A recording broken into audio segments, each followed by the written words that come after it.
Viral di media sosial, seorang warga di Samarinda kibarkan bendera One Piece di depan rumahnya.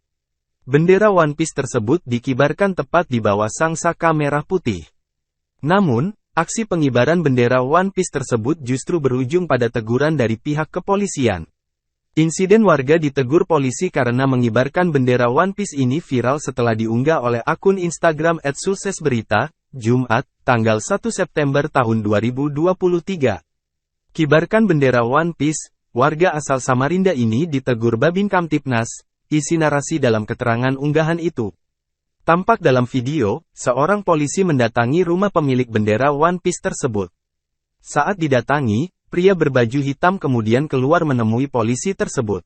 Keduanya tampak mengobrol di depan rumah pria itu. Tidak diketahui apa isi dari obrolan pria dan polisi itu. Namun menurut keterangan yang beredar, polisi itu mendatangi rumah pria itu lantaran di depan rumahnya terpasang bendera One Piece. Di depan rumah warga Samarinda itu memang terlihat ada satu tiang yang dipasang dua bendera, yaitu Jolly Roger milik Luffy One Piece dan di atasnya bendera merah putih. Mungkin sang polisi tidak menyadari bahwa bendera tersebut hanya fiktif dan bukan bagian dari aksi pemberontakan. Karena alasan inilah dia mengambil tindakan tegas terhadap situasi tersebut. Diketahui bahwa bendera One Piece, yang terinspirasi dari manga dan anime populer, One Piece, karya Eiichiro Oda, telah menjadi lambang bagi penggemar yang sangat antusias terhadap seri tersebut.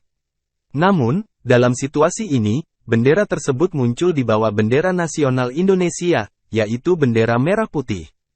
Hal ini memunculkan pertanyaan apakah tindakan ini adalah ekspresi identitas penggemar atau tindakan yang kurang menghormati simbol nasional. Setelah video ini menyebar luas di media sosial, unggahan tersebut sontak memancing berbagai tanggapan dari warganet.